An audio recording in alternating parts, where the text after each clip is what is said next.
All right, in this video, we're going to factor polynomials. This is the medium level, and it's the medium level because you must factor out a monomial first and then factor the binomials. Because this one doesn't have a coefficient of 1. And there we go, as you can see.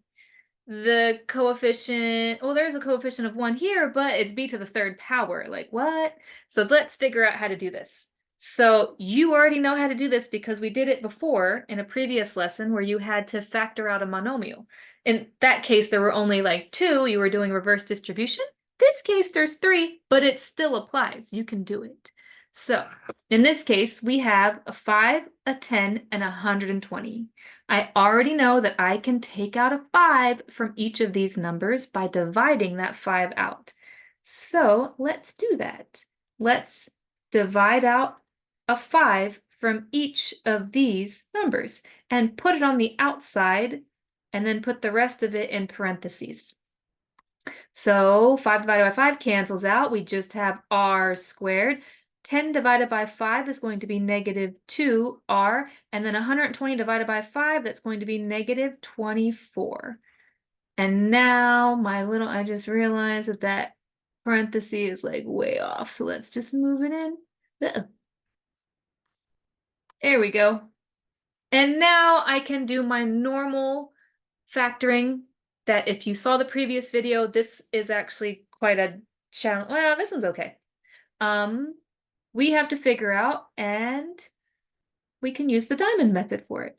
So I'm going to put negative 24 in the top, and I'm going to put negative 2 in the bottom. What 2 numbers multiply to get to 24, but add to get to negative 2? So I think about my 24. I could do like 1 times 24, but that's nowhere near 2. I could try and do 2 and 12, 2 times 12. So 2 times 12, one of them has to be negative to get to the negative 24, so I'm going to make that on the 2. So now negative 2 times 12 equals negative 24, and then negative 2 plus 12 equals 10. Ah, that's not near our negative 2. Even if I put the negative on the 12, it would be negative 10, and that totally does not work. So that one is a no-go. Let's try another one. Let's say, what else multiplies to get to 24? I could do 3 and 8. So let's do 3 times negative 8. Let's try a negative on the 8. If you do those, that does multiply to get to negative 24, and if you add them, 3 plus negative 8, what do I get? I get negative 5. Ooh, and if I put the negative on the 3 and then added them, I'd get positive 5. So that definitely doesn't work. I do know that I have to have the negative on the bigger number to get to a negative 2. What else multiplies to get to 24? 6 and 4. So now if I do 4 times negative 6, yes, that's negative 24.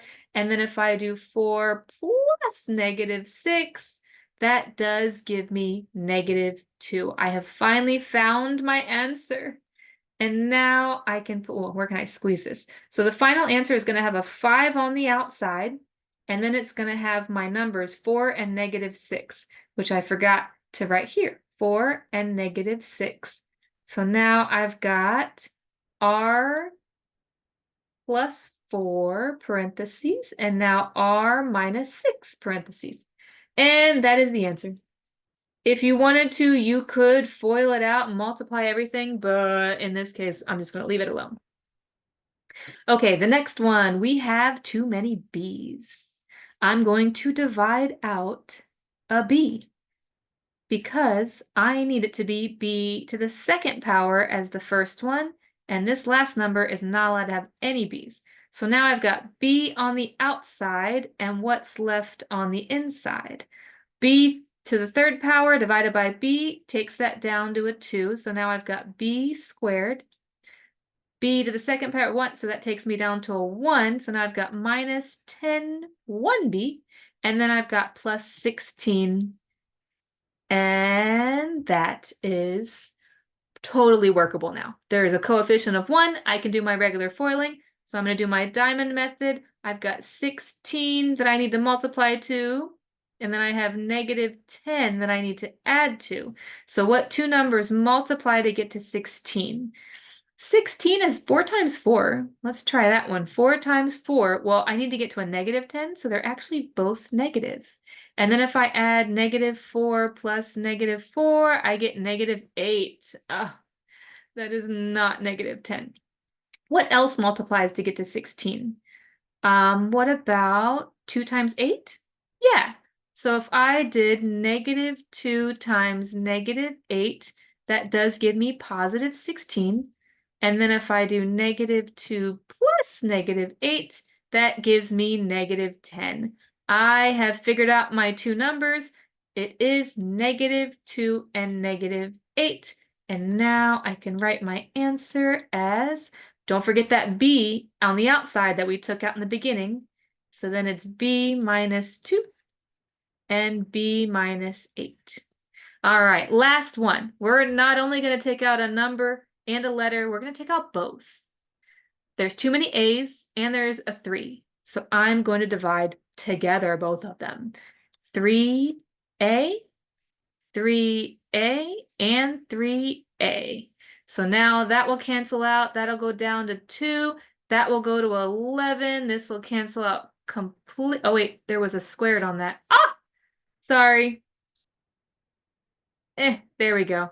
And now it makes way more sense that there's a 1, and then that cancels out completely, and this is going to, okay, so now if I write what I got, it will be 3a on the outside, and then a to the second power, plus 33 divided by 3 is 11a, and then 90 divided by 3 is 30. No more a, because the a got pulled out. All right, this is workable. I am going to do this quite fast because at this point, there's all positives here. I know that my diamond method, it's got to be whatever numbers multiply to get to 30 and they add to get to 11. So I already can tell, because I'm good at math, because I'm a math teacher, it's going to be 5 times 6 equals 30, and 5 plus 6 equals 11. So the answers are 5 and 6. And we've got 3a on the outside, a plus 5, and a plus 6, and we are done.